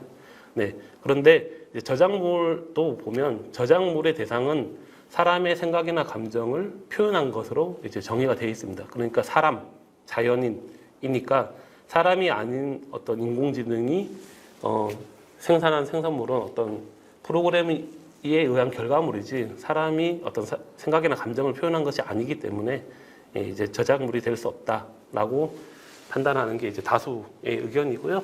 지금까지 여기에 대해서는 아직 어떤 판결이나 어떤 그런 게 나오진 않았지만 대다수의 의견은 자연인의 이제 발명한 게 아니기 때문에, 저작한 게 아니기 때문에 저작물도 될 수 없다라고 보고 있습니다. 다음은 이제 인공지능으로 특허 출원을 하면 특허 등록이 될 수 있을까라는 것입니다. 일반적인 특허를 출원하면 이제 요건들이 여러 개가 있습니다. 자연 법칙을 이용한 기술적 사상이냐, 산업적으로 이용 가능하냐, 기존에 없던 것이냐, 기존에 비슷한 건 있었는데 그보다 훨씬 더 진보한 것이냐, 불특허 사유에 해당되지는 않느냐, 명세서를 똑바로 잘 썼느냐, 혹은 다른 사람보다 출원이 빠른가라는 이런 요건들을 다 통과를 해야 특허 등록이 됩니다. 인공지능 분야의 경우는 앞서서 설명드린 일반적인 특허 요건을 다 통과를 해야 되고요. 거기에 더해서 몇 가지에 더 추가적으로 보는 것이 있습니다. 그 중에 한 개는 이제 명세서 요건입니다.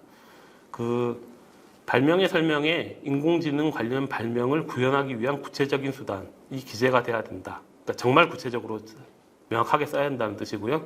입력 데이터와 학습된 모델의 출력 데이터 간의 상관관계가 구체적으로 써야 된다. 그리고 통상의 기술자, 일반적인 기술자가 실시를 통해서 정확하게 알 수 있어야 한다라고 명시하고 있습니다. 그러니까 누가 보더라도 똑같이 구현할 수 있고 똑같이 학습시켜서 같은 결과를 낼 수 있게 명세서, 특허 출원서를 잘 써야 한다라는 뜻입니다.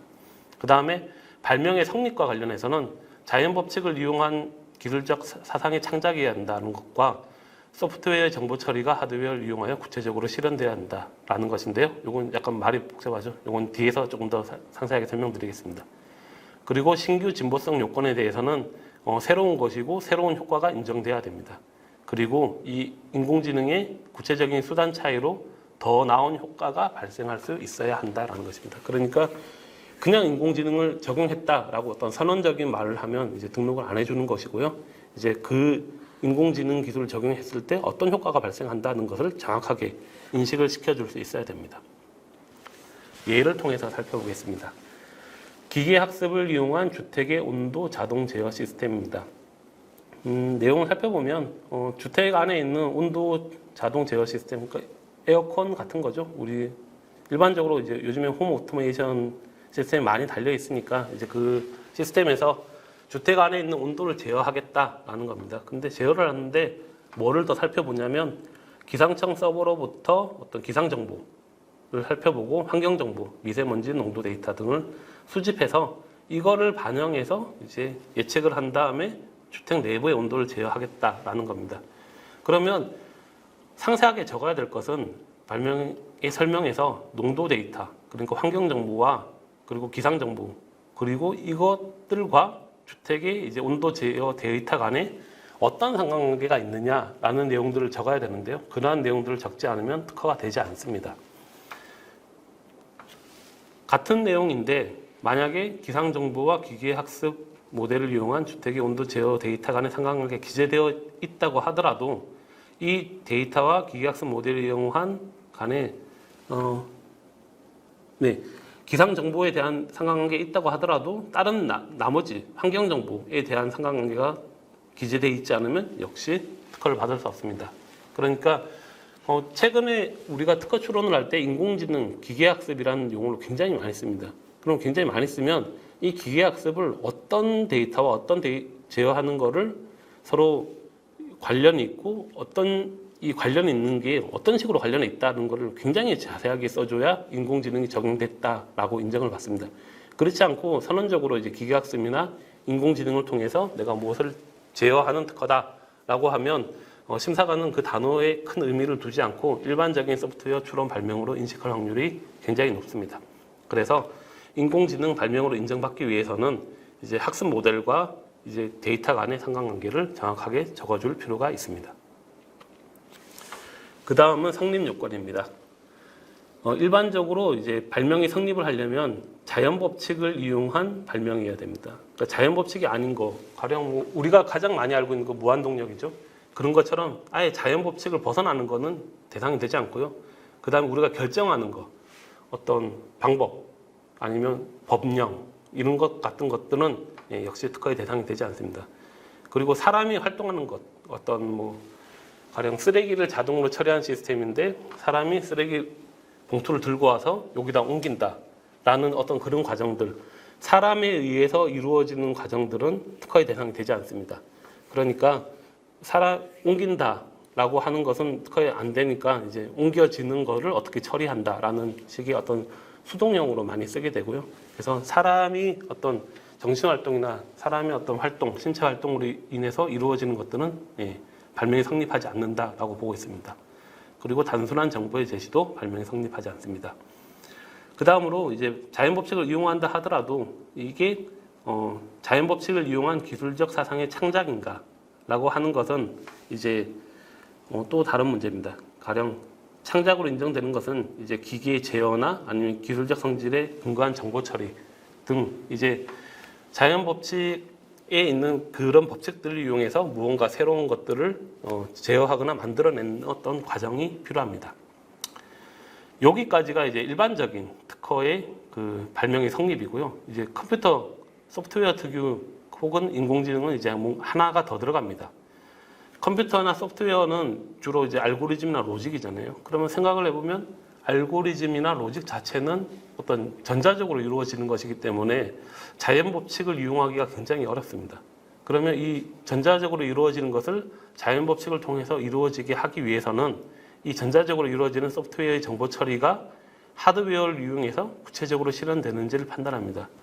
무슨 뜻이냐면 이 하드웨어를 이용한다는 것은 그 전자적으로 이용하는 입력 데이터를 하드웨어나 어떤 저장 매체에 저장을 하고 다시 이것을 정보 처리를 하기 위해서는 저장된 데이터를 다시 읽어서 정보 처리 수단에 의해서 처리를 한 다음에 다시 저장을 한다든지 하면 이 하드웨어 자체가 존재를 해야 이루어질 수 있는 것이잖아요. 그러니까 이런 하드웨어를 통해서 정보를 읽고 쓰고 처리하는 내용들이 구체적으로 명시가 되어야 이것은 이제 발명으로 인정이 됩니다. 그러니까 일반적으로 가진 요건보다 하나가 더 있다고 보시면 됩니다.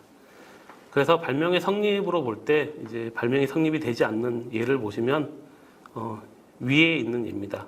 데이터를 입력하는 입력 수단, 처리하는 처리 수단, 그리고 처리를 출력하는 출력 수단을 갖춘 컴퓨터라고 하면 입력과 처리와 출력이 어떻게 연관이 되는지가 전혀 기재가 되지 않잖아요. 그러니까 입력과 처리와 출력만 있을 뿐이지 이 데이터가 어떻게 움직이는지에 대한 내용이 없습니다. 그래서 이런 내용들은 발명으로 안 되고요.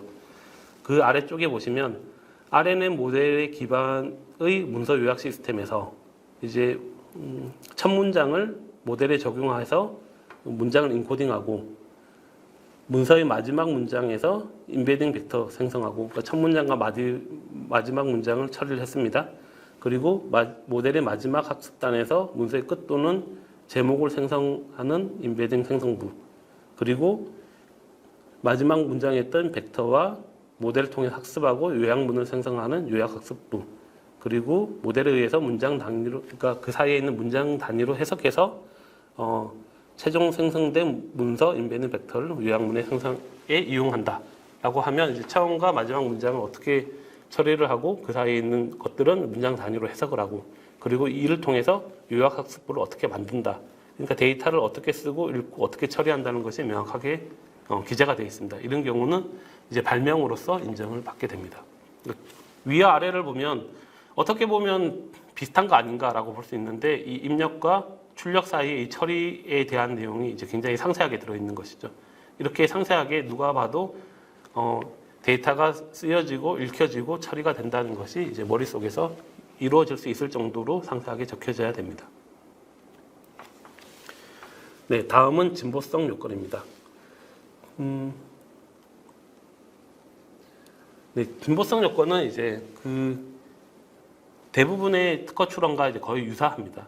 그 기존에 없는 내용과 이제 없는 내용이 무엇이고 그리고 이로부터 어떤 효과가 발생한다는 것을 이제 명확하게 기재가 되면 이제 진보성을 인정받고요. 단순하게 인공지능이 적용됐다, 우리는 인공지능이 적용한다는 그 정도의 사실만 가지고는 이제 특허를 받기가 어렵습니다. 구체적인 예시를 보면요, 이 내용은 이제 이건 이제 용접기입니다. 자동으로 용접을 하면서 이렇게 쭉 진행하는 거고요. 레이저 용접기고 용접을 하면서 이렇게 쭉 진행하면 이 용접이 되는 용접 비드 형상을 카메라로 촬영을 합니다. 그럼 용접이 잘 됐다, 안 됐다라는 것을 이제 판정을 하는 시스템이고요.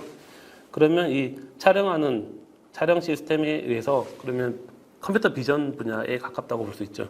그럼 이 촬영된 데이터에 비드의 골과 언덕과 너비, 그리고 용접 비드의 골 각도, 그리고 비드의 골 곡률을 기반으로 이제 불량 여부를 판단하겠다라는 것이 이제 내용입니다. 이 각도를 가지고 인공지능으로 처리를 하겠다. 선행 기술에서는 역시 비슷한 사례는 있습니다. 반사된 레이저광, 비드 이미지, 그리고 특정 값을 뽑고요. 거기에서 이제 용접 비드의 이미지, 형태, 색상 등으로부터 이제 불량 여부를 판단합니다. 그럼 선행하고는 약간 차이가 있어 보이는데 왜 특허가 되지 않느냐? 목적은 동일하고요. 그리고 차이점은 학습 데이터가 용접 비드의 골과 언덕간 너비, 골 각도, 곡률 하나 이상을 포함한 데이터지만 인용 발명 이래는 이제 그렇게 자세한 학습 데이터가 없다라는 게 차이인데요. 이제 근데 왜 거절이냐? 인용 발명 1에는 없는데 인용 발명 2, 또 다른 특허에는 그렇게 자세한 비드의 형상에 대해서 제시를 하고 있고 인용 발명 1과 인용 발명 2는 똑같다, 기술 분야가. 그래서 인용 발명 1과 2를 합치는 데는 큰 어려움이 없다라고 판단하고 있습니다.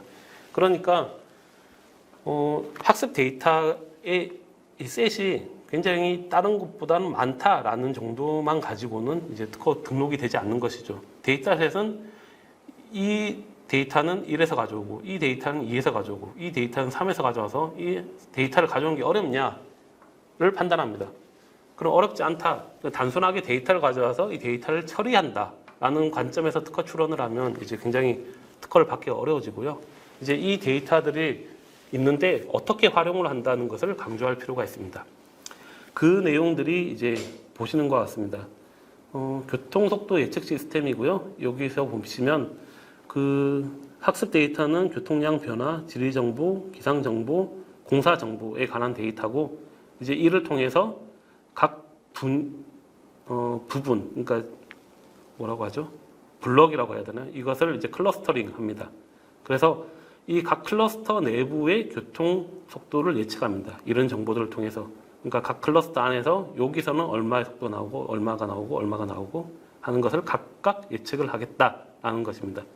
선행 기술도 요일 정보, 시간 정보, 강수, 교통량, 출입량, 버스, 공사 정보에 대한 것을 처리를 하고 이 전체에 대해서 교통 정보, 교통 흐름량을 예측하겠다라는 것은 있습니다. 유일한 차이점은 클러스터링에 대한 차이점이고, 예.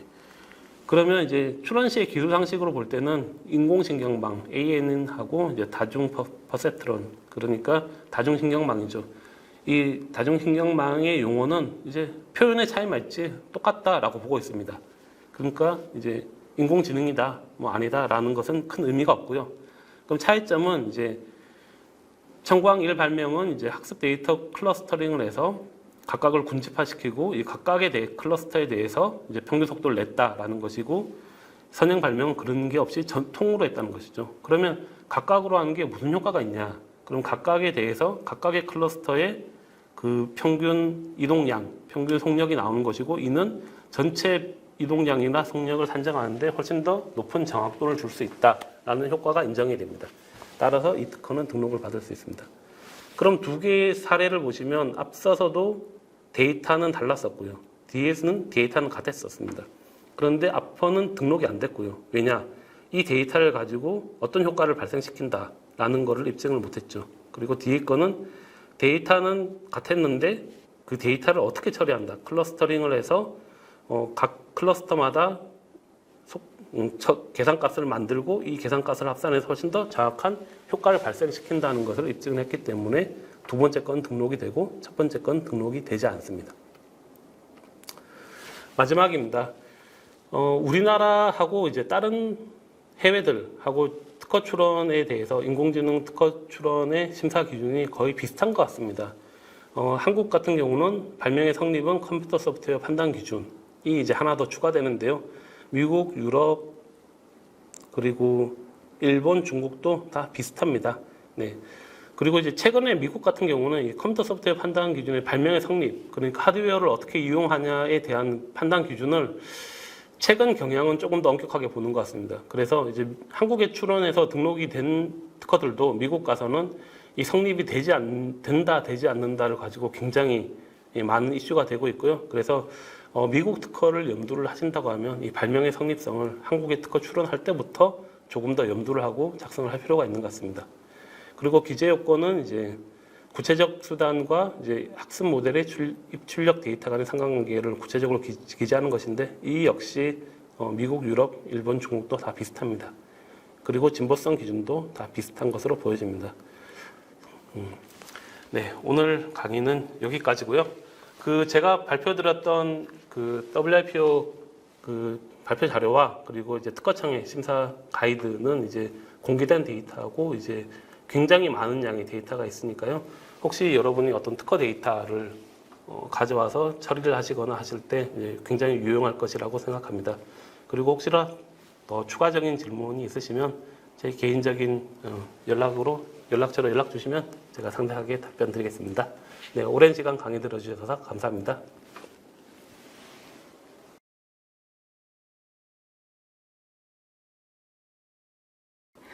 안녕하세요. 기업의 데이터를 쉽고 안전하게 만드는 주식회사 레드잇의 대표 김지원입니다.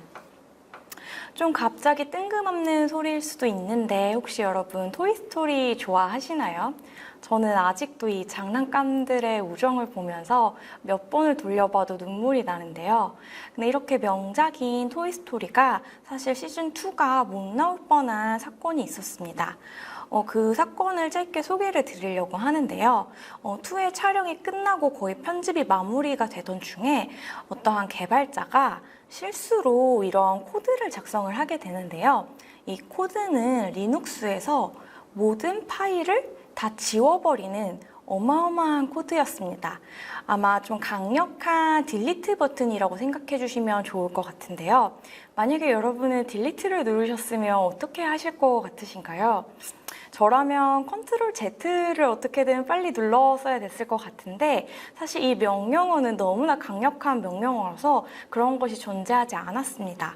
그래서 이 당황한 이 회사 직원들은 그때 바로 플러그를 뽑아버렸는데요. 그래서 좀 데이터가 좀 괜찮아졌을까요? 실제로 빠르게 이 콘센트를 뽑았지만 이미 90%의 이제까지 촬영된 모든 데이터가 날아간 상태였습니다. 심지어 추가적으로 백업된 것도 없어가지고 그동안 촬영된 게 모두가 없어졌는데요. 진짜 이 당황스러운 상황에서도 그래도 희망의 한 줄기가 있었습니다. 바로 재택근무를 하던 어떤 직원의 노트북에 그 파일들이 다 담겨 있었던 것입니다. 그래서 재빨리 그 직원의 집에 가서 이렇게 보시는 것과 같이 그 서버, 그 데이터가 들어있는 것들을 안전벨트를 메고 굉장히 귀하게 조심하게 운전을 해서 온 사건인데요. 이렇게 좀 백업이 되어 있던 덕분에 토이스토리 2가 무사히 나올 수 있었고 그 다음에 3도 나올 수 있었는데요. 만약에 이런 상황이 여러분의 회사에서 여러분이 실수로 모두 다 지워버렸다라고 생각하시면 어떨까요? 좀 끔찍하지 않으신가요? 혹은 이게 너무 옛날 거여서 시스템이 좀 안 좋았기 때문에 그런 일이 있지 않았을까? 라는 생각이 드시나요? 근데 실제로 IBM 보고서에 따르면은 이렇게 없어지고 실수로 삭제되는 데이터들은 매년 늘어나고 있고 그 중에서 95%가 이런 사람의 실수로 매번 일어나고 있었습니다. 저희는 이러한 문제를 방지하기 위해서 웹 3.0 기반의 블록체인을 통해서 기업의 데이터를 안전하고 쉽게 관리해주는 솔루션을 제공을 하고 있습니다. 저희는 위와 같은 문제를 방지를 하기 위해서 분산 스토리지 기술을 개발을 했는데요. 분산 스토리지라는 것은 파일 하나를 여러 개로 저장을 하고 심지어 그 한 개의 파일도 여러 개로 쪼개서 다양한 곳에 분산을 시켜놔서 하나가 없어지더라도 다른 데서 백업을 할 수 있기 때문에 앞에서 말씀드린 것 같이 원본 유실의 위험성을 방지하는 시스템입니다. 저희는 이렇게 분산 스토리지 기술과 더불어서 분산 네트워크인 블록체인도 같이 사용을 하는데요. 블록체인을 사용함에 있어서 누가 언제 어떤 행동을 했다는 것을 투명하게 관리를 할 수 있고 저희는 블록체인 자체를 데이터베이스로서 사용을 하고 있어서 중앙 서버가 잠시 문제가 생겨서 중단이 되더라도 저희 블록체인 데이터베이스에 접근을 할 수 있어서 무중단 서비스가 가능하다는 것이 저희가 개발한 블록체인 네트워크의 장점입니다. 또한 이렇게 기업의 데이터를 관리를 할 때 많은 분들이 걱정하시는 게 SaaS로 쓰는 게 편하기는 한데 문제는 회사의 기밀 데이터가 사스에 스토리지에 다 들어가 있기 때문에 사스 회사들이 다 가지고 있고 몰래 보는 것이 아닌가라는 걱정 때문에 아예 많은 돈을 들여서 구축을 하시거나 아니면 이런 안정성을 포기하고 사스를 쓰시거나를 하고 있습니다. 근데 저희는 앞서 말씀드린 분산 스토리지랑 분산 네트워크를 합쳐서 웹 3.0 기반으로 기업에게 안전하게 노드 분산을 통해서 데이터베이스가 그 기업에게만 갈 수 있도록 설계를 할 수 있었기 때문에 사스를 편하게 쓰면서 데이터는 기업에게만 갈 수 있는 이런 하이브리드형 클라우드를 구현을 하였습니다. 이런 기술을 기반으로 저희가 두 가지 솔루션을 만들고 있는데요. 첫 번째로는 기업의 R&D 데이터를 이런 웹 3.0 블록체인 기반으로 안전하게 관리하는 솔루션과 기업의 비즈니스 문서들을 관리하는 솔루션, 이 두 가지를 만들고 있습니다. 처음으로 저희가 R&D 데이터를 관리하는 서비스는 구노라고 부르는데요. R&D 데이터를 자동으로 업로드를 하면은 국내 표준법에 맞춰주고 FDA 표준으로 자동으로 맞춰준과 동시에 모두 다 누가 언제 이 연구를 했다는 것을 저희가 투명하게 관리할 수 있는 서비스입니다. 저희 구노 같은 경우에는 작년 4월에 출시를 했는데요. 이제까지 누적된 데이터만 해도 저희가 7만 개가 넘어가고 있으며 유료 구매 기관은 500개가 넘어가고 있습니다. 그래서 저희 같은 경우에는 중소벤처기업부에서 공식적으로 법령으로 인증이 가능하다라는 전자연구노트 인증을 받았고요. 서울시립대, 한국내연구원, 또 순천향대학교까지 이런 대학교에서 연간 전수 도입으로 R&D 데이터를 관리를 하고 있으며 최근에는 인천영재과학고, 대전과학고 등 이런 과학고등학교에서 저희 거를 통해서 데이터를 관리를 하고 있습니다. 저희의 구노의 고객군 같은 경우에는 상장사, 스타트업, 대학원 연구실, 그리고 정출연 연구소, 병원 연구소 이렇게 다양하게 R&D 데이터를 관리하는 곳에서 저희 거를 적극적으로 도입해서 관리를 하고 있습니다. 이렇게 구노 같은 경우에는 보통 CTO분이나 연구원, 연구소장님들이 다루는 데이터를 관리하는 서비스인데요. 저희는 좀 더 이 분야를 넓히고자 바솔트라는 신규 서비스를 런칭을 하였는데요. 이 바솔트 같은 경우에는 CEO, COO, CFO 등 이렇게 다양한 비즈니스 상황에서 나오는 문서들을 관리를 하는 서비스입니다. 감사 기록이라든지 계약서, 고객 문서, 그리고 저희의 IR이나 재무제표 등 이렇게 기업의 기밀이 되는 데이터들을 다루고 있는데요. 우선 이 기업의 데이터들을 업로드를 하면은 내부에서는 누가 언제 얼마나 접근을 했는지 블록체인 기반으로 투명하게 관리를 할 수 있으며 이런 것들을 외부와 협력을 할 때 공유를 해야 된다면 파일을 보내는 것이 아니라 누가 언제까지만 읽을 수 있고 다운로드나 프린트는 허용할 건지, NDA 사인이 필요한지 등 다양한 보안 설정을 통해서 링크로 보내게 돼서 허가된 사용자만 볼 수 있고 이렇게 본 기록들은 저희가 내부에서 따로 누가 얼만큼 접속해서 읽었는지 트래킹을 할 수 있는 서비스를 제공하고자 하고 있습니다. 이와 같은 바솔트 서비스는 국제적으로 저희가 출시를 할 예정이고 아시아 국가를 맨 처음 타겟으로 6월 말에 오픈 준비를 하고 있으니 많은 관심 부탁드리도록 하겠습니다. 결국 저희가 이런 기술과 이런 서비스를 통해서 하고자 하는 것은 기업의 데이터의 보안에 좀 혁신을 일으키고자 하는데요. 이제까지 이렇게 기업의 데이터 보안, 널리지 시큐리티라고 하면은 뭔가 추가적으로 깔아야 되고 많은 사항이 제한이 되고 그러면서 효율성을 저해야 하는 것 같은 느낌이 드는데요. 사실 기업의 보안은 편하게 막 써도 안전해야 된다고 생각을 하고 있습니다. 저희는 사람들이 기업에서 편하게 데이터를 작성을 해도 그게 자연스럽게 안전하고 보안성을 충분히 유지시킬 수 있는 방향으로 가고자 하고 있습니다. 저희는 기업의 데이터를 누구나 쉽고 안전하게 관리할 수 있는 솔루션을 만들겠습니다. 주식회사 레드윗이었습니다. 시청해주셔서 감사합니다.